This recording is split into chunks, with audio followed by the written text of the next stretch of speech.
everyone, and welcome to my YouTube channel. My name is Violet Ngina. If you're new here, remember to subscribe, like, and share. Um, in my previous video, we talked about infancy, that is in a girl-child development. Today, I would like us to talk about childhood. I had earlier said that we have different stages of development, that is infancy, childhood, adolescence, adulthood, and aging. So today we want to talk about childhood. I know that childhood has got different developmental stages, that is the early childhood, the middle childhood, and the late childhood. But I want to generally talk about childhood, that is the age of 3 to 12 years, right before adolescence. And when you talk about childhood, this is just the state of being a child. This is a period when human beings develop their physical bodies and their mental ability. It is a very crucial time where if growth does not occur, it is very difficult to repair, if not irreversible. So it is important for you to understand that when a child is growing, I'm talking about the girl child, because as a mother of 3 girls, I've had a time to understand how a girl child develops in intense, because I have raised them myself. I have an adult, I have an adolescent, and I have one that is in the childhood period. And it is important because I have seen it in my own family, how to relate with these kids, how to give them time to understand and teach them what is important. There are, of course, factors that influence a child's development, beginning from the family structure, the age factor, the physical factor, emotional factor, psychological factor, economical factor. We have even the culture factor and many others.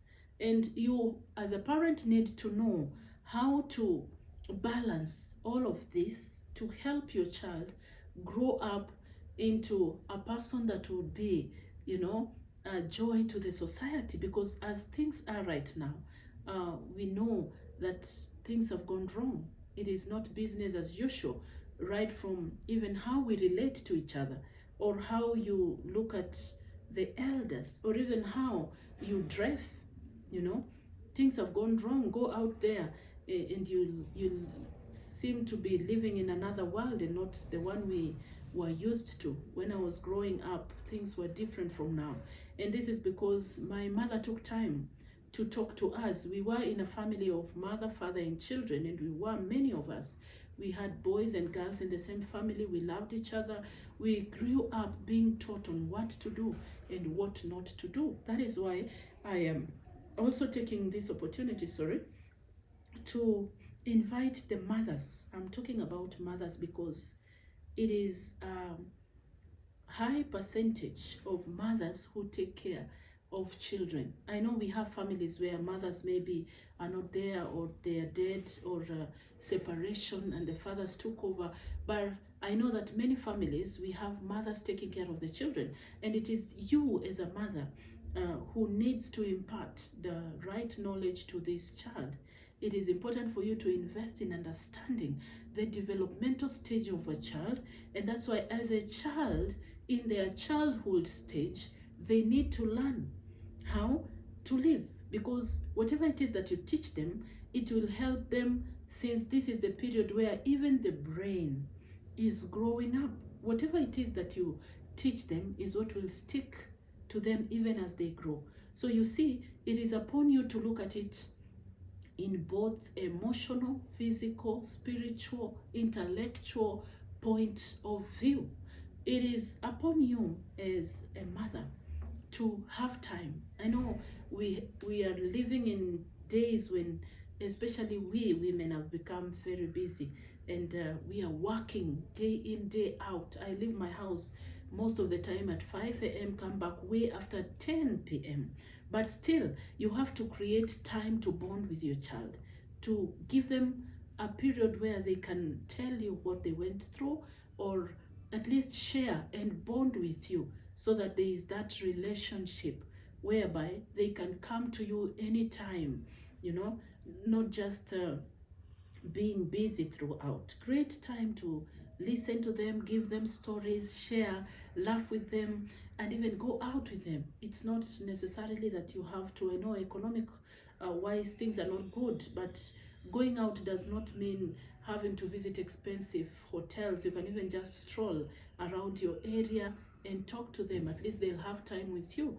It's you as a mother that will help this child to grow into a better woman, because a happy woman, a happy world. Believe you me, I know we have different religions who will be watching me, but as a Christian, we have the Bible. I know the Muslims have got their Quran, the Hindus have theirs, the Buddhas and etc. But as a Christian, we have the Bible that tells us it is a woman who can make their own family with their own hands, or the foolish one again who will break it with their own hands. And the Bible also tells me that if you train the child in the ways they should go, then when they grow up, they will not depart from it.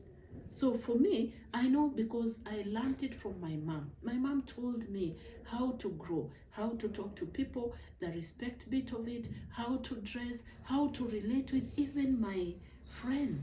It was my mom. And my mom told me when I grew up also that if you have a relationship with your husband, you have issues as well. It's normal. It's very common. But you don't have to shout or to fight or to argue. That is washing your dirty linen in public. You can look for a good place, talk about the problem, and look for a solution. You know, it's not that they never quarreled, because yes, I didn't see, but they did. But how they did it is what matters. They would look for their own time to quarrel and argue out, different from now that you'll find people quarrel right in front of their kids. And this sends a very negative message to this child. I've been a teacher for over 20 years, and believe you me, kids come to school and they share everything that they see at home. They would just from nowhere in the middle of a class say, my father was beating my mom. You know, and as a teacher, you become bewildered and you're like, okay, so how do I handle this? You see, this child emotionally has been affected, and as you're teaching, they don't understand because they're thinking about what was happening at home. And that's why it's important for us to also deal with emotional intelligence that will also train them how to navigate and deal with their problems. Very important. So it is upon us mothers to hold hands and change the society we live in. That is why during our days there are so many things that were not happening in public, yet now they are. And there is no fear or shame of what is going around. Sometimes the behavior is so nasty and disgusting that you don't know who to talk to. But I'm sure if we parents take the initiative to train our girls how to go about their lives, then we can bring change to our society. It is time that we act. It is time that we train them on what to do and what not to do. They must have the discernment spirit to differentiate between the good and the bad. And parents, it is upon us also to spiritually give them empowerment to understand how to behave, because our children have been hurt emotionally, spiritually, and they do not know even which background to look upon as a family. So it is upon you to take your time to understand that this child, as they grow up from the ages of 3 to 12, it is a crucial moment for them to learn from you good traits, to learn from you virtues that will help them to live in the society and suit in. It is up to you to take your time to invest in understanding this child. Not just a matter of having our children having children, that is the case now, but even as they grow up into the right stage to become a family person, they know what to transfer to their children. They know how to take care of their children. They know what to do and what not to do. So it is upon us to understand that this girl child, developed in stages. Things did not just happen. They did not just wake up in the morning. If you have a girl who is a smoker or who is into behavior that is not good to you, and you think it just happened in a day. No, there is a role model that they are following. So it's upon us to follow and watch their steps, for us to know how to work around them, how to work with them, and understand who they are. It is upon us, parents, to bring change, not only to our society, but to the world at large. Just as I said, a happy woman, a happy world. But it is upon us to take the step into initiating knowledge and impacting the correct information to our children. I know that we can do it together as long as we create time for it. Remember, in my next video, I will be talking about girl child in the adolescent stage. So take your time to invest in knowing more about raising the girl child, and I know this will be a happy world to live in. Until next time, from me, Tidders.